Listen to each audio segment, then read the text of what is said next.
There's one question that I try to continue. Like, it's the question of what can I only do? At the end of the day, I can only be just in my relationship, my personal relationship with God. That's number one. Number two, I can only be a husband to Becca. Number three, I can only be a dad to Ella and Logan. And really, like, if I look at this for student ministry, well, someone else can preach, someone else can lead the groups, someone else can do to help put the event together, someone else can do all those different things. Really, I'm here to lead the vision. So if I look at those four things and then I say, okay, look at my calendar. Are those four things present in how I'm spending my time and my energy and focus on that? Well, if the answer is no, well then I need to reprioritize what I'm spending my time on or what I'm doing. I think the same thing for student ministry and even people that are leading. Like, what can you only do? I can only do, and then just begin to write those things down and then just put them on your schedule. Like, and I know that, like, there's a variety of things. Like, sometimes you are the only one that can do the messages at the time. Okay, well, great. I would begin to ask the question, well, what leader do you have? Because we all have some sort of leader that maybe could do it at 80% or 70% or even sometimes 60%, like as well as you, that you could hand them some, say, hey, I want you to teach. So now you've taken a burden off yourself. So I'm looking at delegation. I'm looking at what are the, like, again, I can only be the one that's taking care of myself physically and emotionally. So I think that question's big, man. Like, what can I only do? And then if you want to look at student ministry, like, what's working, what's not working, those two questions are big. What's missing? So if I'm asking myself really as a leader, those three questions, okay, if I'm looking at, okay, our Wednesday nights are working. I literally had this question 2 years ago. Our Wednesday nights were working. Our Sunday mornings weren't working. Okay, so what do we need to do? We need to really focus in on our Wednesday night services and programs. Sunday morning, what do we need to do different if it's not working? Well, we came up with a plan, and now it's the thing that's enabled the multi-generational thing. So we have a student section on Sundays. Our students are serving with a 10-1 serve one. So now I begin to kind of just like look at it from a different angle. Okay, what's missing? So that's the question I'm asking right now. So what's missing? Okay, well, we want to mobilize our students more on their school campuses. We're doing a lot of really good things, but we're missing that thing right now. So that's like a part of, like, how do we in the fall not only add more leaders, but begin to mobilize our students more on their school campuses for them to reach their friends with the gospel. What is up? I'm so excited for today's episode on the Next Gen Ministry Coaching Podcast. Today, I get to interview J.J. Lane from Westside Family Church in Lenexa, Kansas, on the west side of Kansas City. It's an amazing church, one of the biggest student ministries in the city, that's engaging so many people with the gospel, and is really producing incredible disciples of students that are multiplying into the lives of other people in their schools. And God's up to a ton in their ministry, and he leads an incredible team. So I really hope that as we get into some practical things on leadership in this episode, that it's a blessing to you, that it inspires you in the way to develop your team if you have other volunteers or other staff that you're leading, and just as encouragement to you to stay in ministry and to focus on the things that truly matter, which is more than anything your relationship with Jesus. So I pray that this episode is a blessing to you. Thanks. And wait, one more thing before we get into the episode. If you have not had the opportunity to go to nextgenministrycoaching.com and get your free 100 ways to grow your youth ministry resource, I would highly encourage you guys, go on there, get your guide emailed to you, and I pray that it's a blessing to you, just to take some ideas, take some concepts, and apply them to your youth ministry to start growing and get some more new students engaged with what you're doing. Thank you so much. Well, JJ, thanks for coming on to our show here. Thanks a ton. I'm so excited to have you share some of your wise sage youth pastor wisdom with everybody that's listening to this. So how are you doing today, man? You doing well? Dude, I'm doing good, and you're making me feel old by throwing out some of those words, man. Thanks for having me on. It's an honor, man. It is an honor for sure. Absolutely. Well, I know you've been a friend of mine for a couple of years now, and doing youth ministry in the same city. I would love for you to tell us a little bit about yourself, how you got into ministry, what church you're at, what you guys are up to now. Introduce yourself a little here. Absolutely. Well, I think the most important thing about me is, like, probably don't even get to see this, but we got a wonderful bride, Becca. We've been married almost 12 years. And then we got 2 young kids, Ella and Logan. Logan was actually, we were pregnant with Logan when we moved to the Kansas City area. And so, man, that's one of the most important things about me is my family, and absolutely love my wife and my kids, and spend more time with them than doing a lot of other things lately. But man, there's nothing better than that. I like to tell people when it comes to ministry, I've been around ministry my entire life. My dad's in ministry, and has been, I mean, he's been in forever. And so, like, dude, I never thought I'd go into ministry. It's actually kind of the deal I would tell God is like, hey, man, like, God, you can ask me to do anything. Got saved August 20th, 1998. And it was kind of like, God, you can ask me to do anything, but don't call me to ministry, type thing. And I remember, honestly, I just wrestled with that for years. And my life was centered around the game of basketball. And that's what I was going to do. I was going to go coach, play college basketball, do all the things. And then we were at a camp in Oklahoma, Falls Creek. I don't know if anyone's ever heard of it. If you have, love Falls Creek. And it was the year going into my junior year of high school. And God just began to work in my heart, and just call me into ministry. And I wrestled with that, man, like my entire week there. And I remember it kept me up. I prayed about it. I talked to God in my quiet time about it. And finally, it was like the last night, and we're in this kind of like particular moment, and God just kind of just whispered in my heart. He just said, hey, you can follow me the way you're following me, but like, are you going to let me be the leader of your life and follow me in this direction? And it's kind of like one of those like drawing line in the sand moments. And I just surrendered to the calling God placed on my life in ministry, and didn't know what that looked like, and just kind of been following him ever since. I started out actually, I don't know if you know this, but I was a worship leader at one time. So I used to lead some music, and I thought that was it for me. Can you give us a little, can you give us a demo? No, because maybe not. Okay. If I do, well, I guess I don't know if people are going to see me, man, or not. But like my claim to fame right now is that everyone thinks I look like Matthew West. So I don't want to sing, because that's like, I might have to sign autographs, and I don't want to do that. I mean, copyright infringement. Sorry, Matt. Right. No, man. No, I don't sing anymore, man. I just kind of like put that aside. I can, but not today.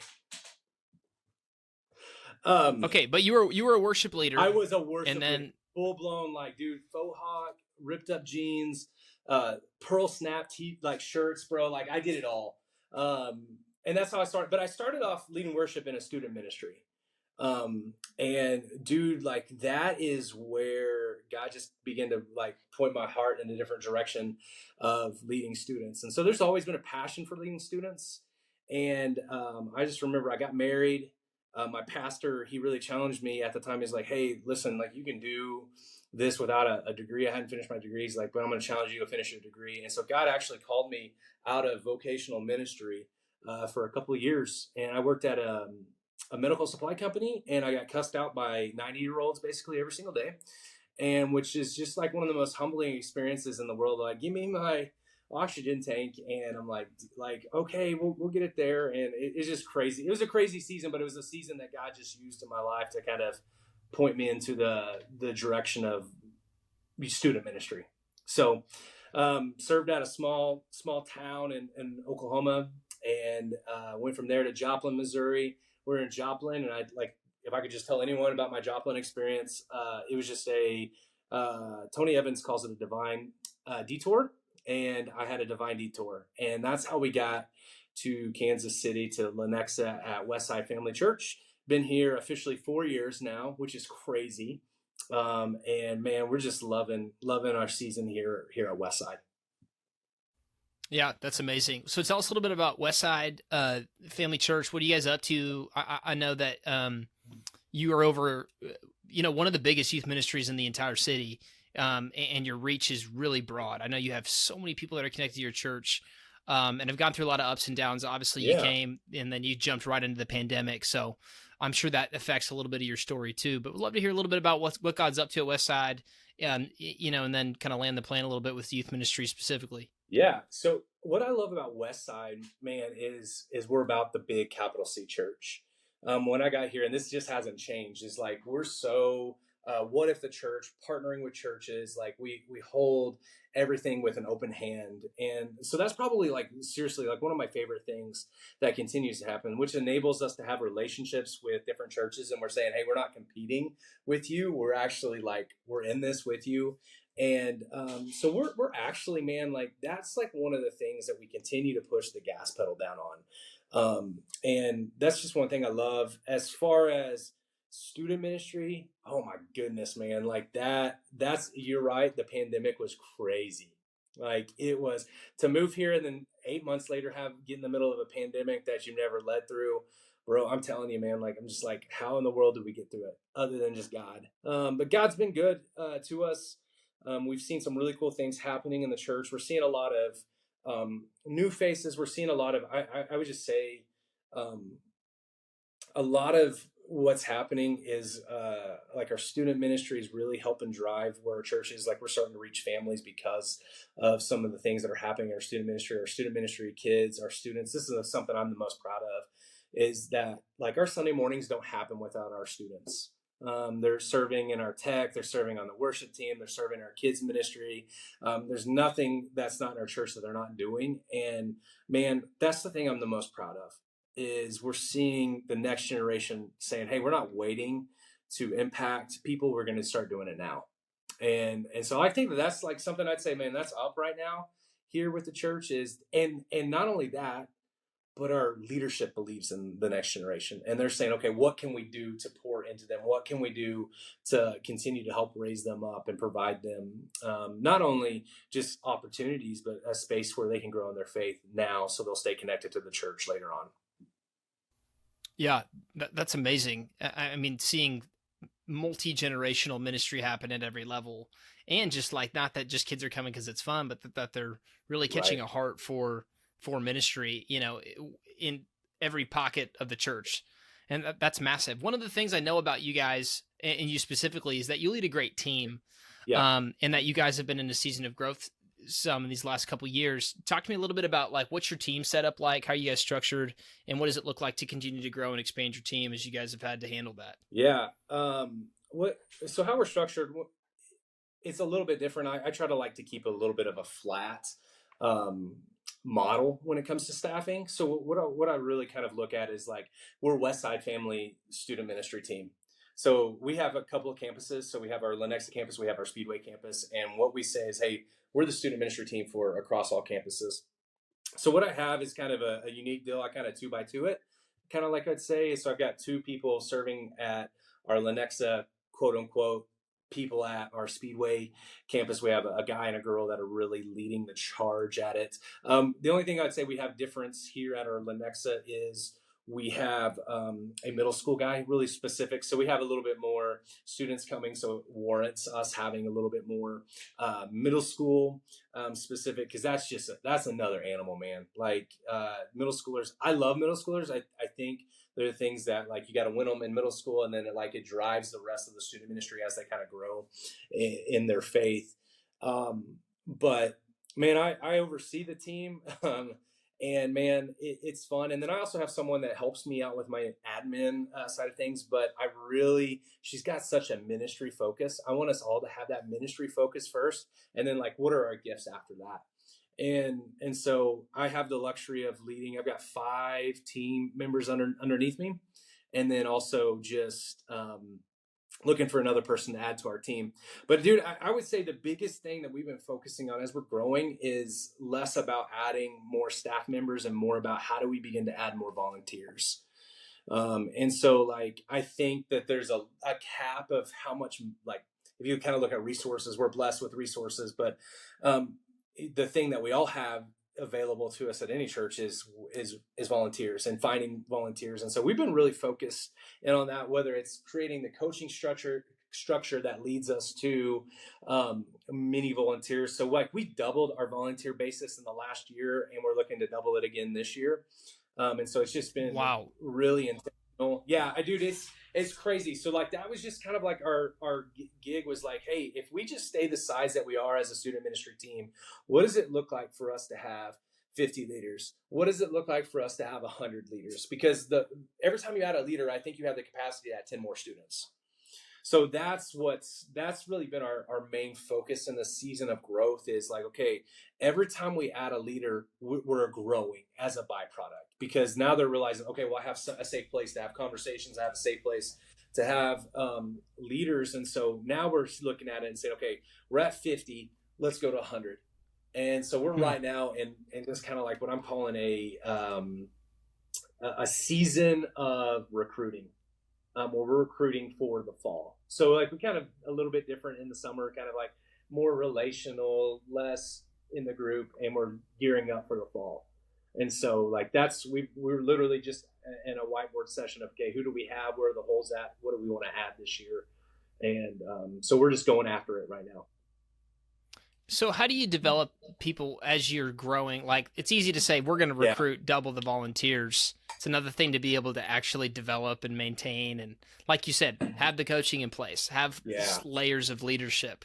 Because I think that's been a big revelation for me the last couple of years, is I've realized, like, I'm a good recruiter. I can recruit a big team. But then I'm like, okay, now I've got 40 people that I'll report, like if we're not careful, right? And so not that wide for me a couple of years ago, but that's where we are today. We've had to fill in the middle, which, hindsight's 2020. I wish I kind of would have started up top and then started working my way down. But how are you guys structured? What does that look like for you guys? How have you built the scaffolding to maintain that many lay people and volunteers you're trying to communicate to, keep on the same page? Because I think that is a huge key to growing. Yeah. Is having the team and the leadership in place to do it.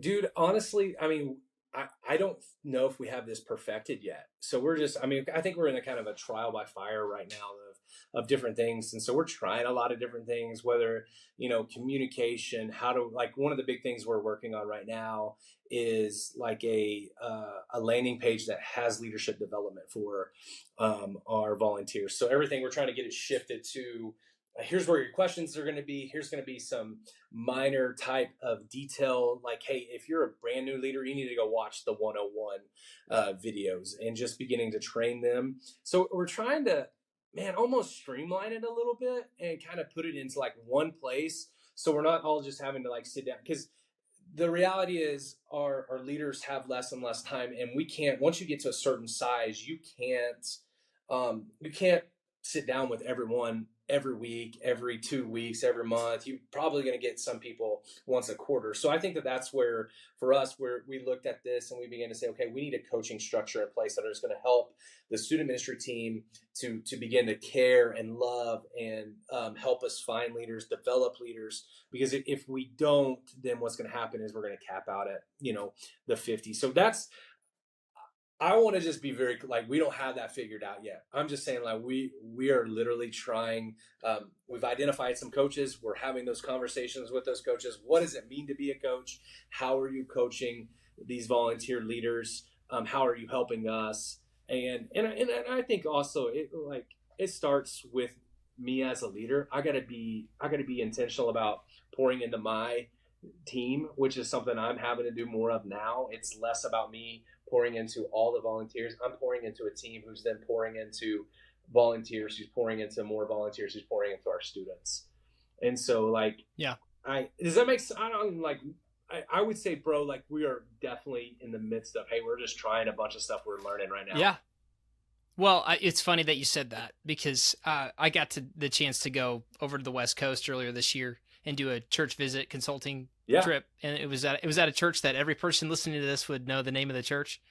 And we sat in with their groups people and we're like, hey, what's the magic formula to small group coaching? Like, how do you keep your leader? How do you do that? They're like, I don't know. Yeah. Still figuring it out.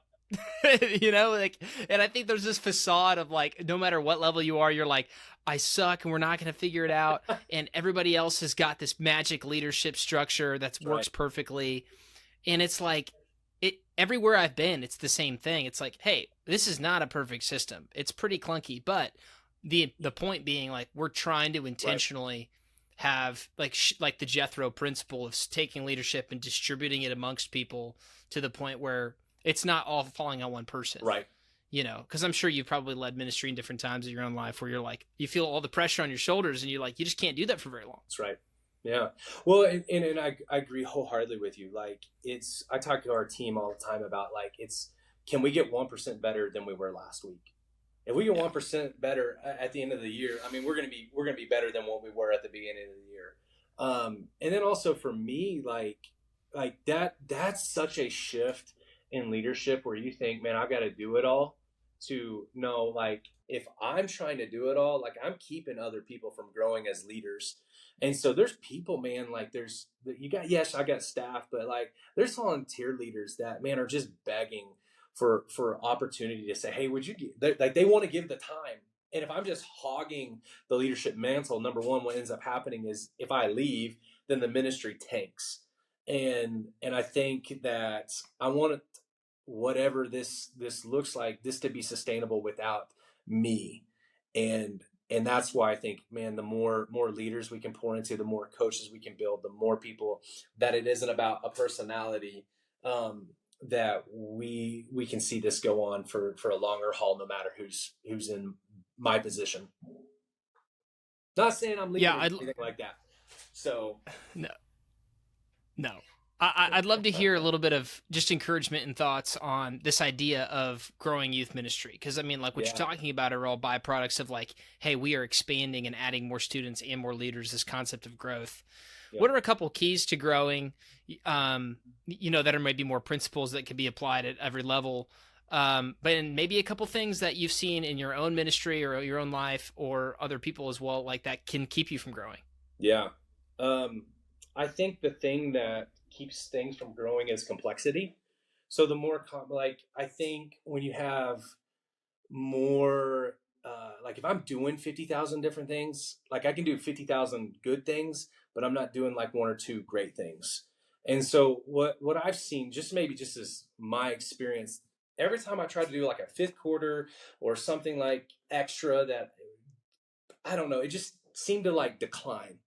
And the more I got more focused in on like, okay, what are the things that we can do great? Okay, if I can do a great Wednesday night service that's going to get students into a groups, and like we can make that about the group and make it the best experience it ever felt, or like maybe even the idea of, if I can make Wednesday night feel like a camp experience where they're having worship, they're engaging with the word, they're engaging with each other, and I can do that really well, I can do more with that than I can if I'm doing 500 million different things. And here's the thing, man, like I was doing that back when I was in a church of 100 people and we had 30 students going on. So I started out in ministry trying to do, okay, how many events can I do? How can I film? And I learned, man, I was wearing people out. I was wearing my leaders out. I was wearing myself out. And then I was wearing my students out. And then I think I read, gosh, Craig Rochelle has a book. I think it's called It. He talked about doing 5 things well when they first started Life Church. And that really just kind of got my mind into this mode of like, what would happen if we just made this a little bit more simple? So instead of me doing an event on Friday night after a football game, not a bad thing at all. But like, what happens if I do it on a Wednesday night and then say, hey, come back next week? And then what I started seeing was that we would tie that in, and then people would start coming back and we would start growing. So I would say, like, if you want to talk about like growth, I think, or what kills growth, I think complexity kills growth. That's the biggest thing in my experience. I would also say, dude, if you're unhealthy as a leader, like it's gonna be unhealthy. Like it's just like the adage is healthy things grow healthy things. Well, I think the opposite is true. Unhealthy leaders develop unhealthy student ministries. And so, like, man, if you're unhealthy, like you're probably not in a season of growth. So focus on your relationship with God. And I mean, I just be really honest, man. When I was early on in my journey of ministry, the first thing I neglected was the vine, was Jesus. And I was like, man, I'm preparing for a message. I'm gonna count that as that. And bro, that just killed. Not only did it kill growth in me, but it killed growth in our student ministry, because I was so focused on, if I preach this message so perfectly, if I do this so perfectly, then this is going to be the thing that grows. And I, I can say this with full assurance: the you don't, and I don't determine the growth. That's God's.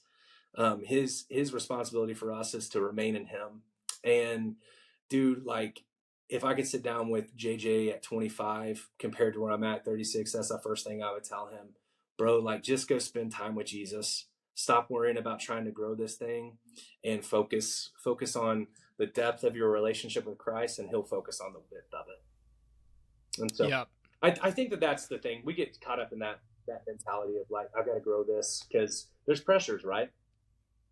Like Yeah. there, I mean, like a church hires us and they're like, oh, well, if it's not growing, then what's wrong with you? You're like, hold on a second, man. Like I think we get it wrong sometimes. Yeah. Or at a minimum, like you said, are focusing on the wrong things and getting Right. too complicated. Yep. Like we think that more is more More is more. when it's Yep. not, Yep. or just neglecting the simple things like, are you spiritually healthy? Yes. And are you doing the probably 2 or 3 things that actually matter? Yeah. Rather than just filling your calendar with things to make you Right. feel productive. Yeah. Are you spiritually? Because I think I've noticed that in my own life many times, like even spiritual things, like it's easy to even do that on a spiritual front. Like I'm going to fill my time with things that make me feel spiritually productive or feel work productive. And it's like, it's not actually real things that actually move the needle in your relationship with God or in your ministry. Right. No, I agree wholeheartedly with you.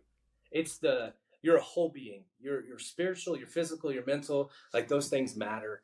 And no one we didn't really talk about that. Like when you first get into ministry, like that's important. Ordering Your Private World by Gordon MacDonald's massive influencing book in my life. And so, yeah, man, I think if I could just say those two things, I think can keep things from growing. Focusing on the wrong things instead of getting really focused on like what's the main thing. So if you're listening to this and you're somebody that you're like, man, maybe I have been focusing on the wrong things, or I do feel a little bit in that place where I'm kind of feeling burned out, feel like I've been not the healthiest, and I've been running around like crazy trying to do a million things. What would you encourage? Maybe just a couple things that have been helpful in your own life to reset, or helpful in your student pastors you're working with. You're like, hey, you look like you're going crazy right now. Yep. Let's reset. There's one question that I try to continue. Like, it's the question of what can I only do? At the end of the day, I can only be just in my relationship, my personal relationship with God. That's number one. Number two, I can only be a husband to Becca. Number three, I can only be a dad to Ella and Logan. And really, like if I look at this for student ministry, well, someone else can preach. Someone else can lead the groups. Someone else can do to help put the event together. Someone else can do all those different things. Really, I'm here to lead the vision. So if I look at those four things, and then I say, okay, look at my calendar. Are those four things present in how I'm spending my time and my energy and focus on that?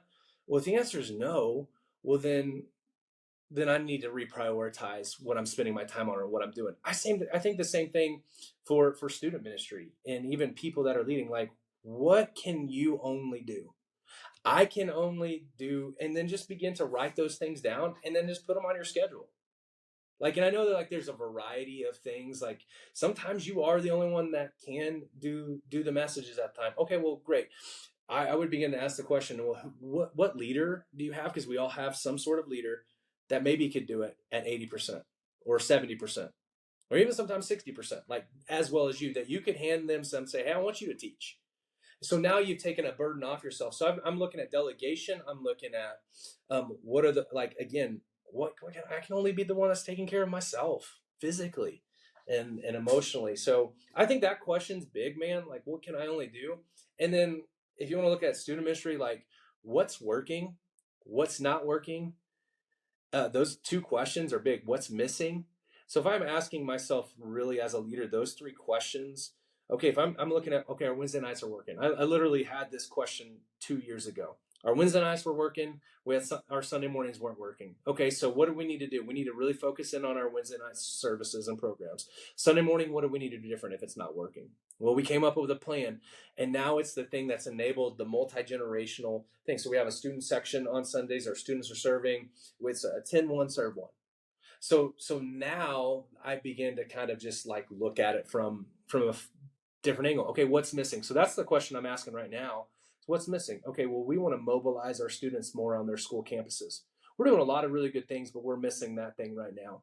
So that's like a part of like, how do we in the fall not only add more leaders, but begin to mobilize our students more on their school campuses for them to reach their friends with the gospel. So I think Yeah. it's just asking good questions. That's so good. I mean, even that practice, I mean, what you're talking about being self-coaching, you're like, hey, if you're going to be your own consultant, like, what would you tell you?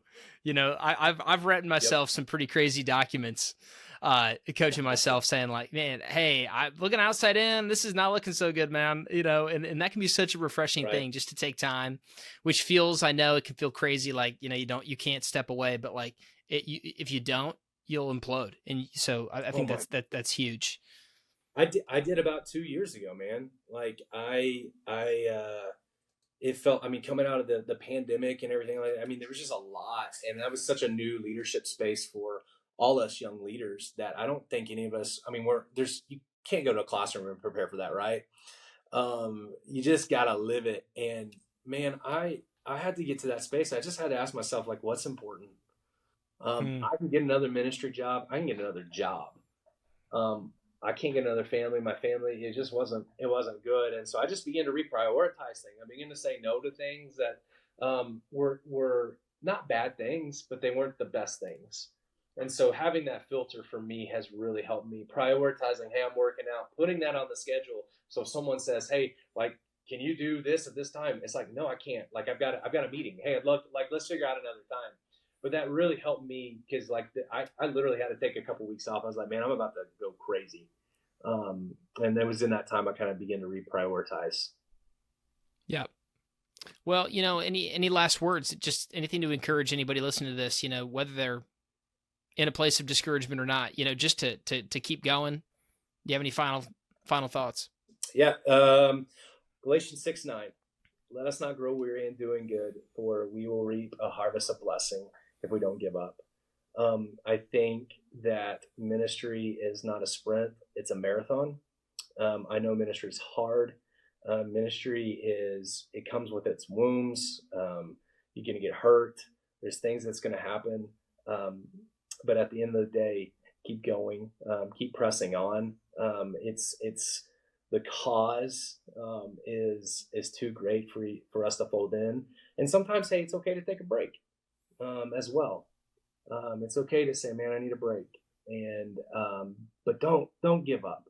Don't give up. No matter if you're in a church doing ministry, no matter if you're sitting in a medical supply company getting cussed out by 90-year-olds, you're still in ministry. And just don't grow weary doing what God has done. That'd be my first thing. Sorry, I didn't mean to give you a 5 point. This is your fault for giving me 5 points to do. I'm just joking. I'm not going to give you 5 points. I would say the second thing, the way you're not going to grow weary. One of my mentors told me once, the reason why people burn out is because they oftentimes forget about the one that lit the fire to begin with. And I would say the most important thing about you is your relationship with Jesus. And just go fall madly in love with him. And continue to preach the gospel to yourself, continue to remind yourself of, number one, you are called to be a child of God and you're his, and there's nothing that you could do. You can't go preach to 500 5,000 people. That's going to make him more proud than he is if you're preaching to the person that's only got 1 or 5 people in the room. He's still so proud of you, and he looks at us and says, man, you're my son and you're my daughter. And if you can just live in that, because I had to remind myself, I just need to live in that of who I am, then getting through it is going to be a lot easier. Getting through the tough days and the hard days and the good days, and man, there's good days all day long. So go to Jesus daily, and just delight in him, and he will satisfy your heart and soul. And yeah, I mean, that's big. Preach the gospel to yourself. Remind yourself of the gospel. It's all about that at the end of the day. And then I'd say even the last thing is, if you don't have an encouragement folder, get an encouragement folder. That's one of the most practical things. It is so discouraging sometimes to get the email about the parent that's mad at you and tells the pastor that, hey, this happened to me.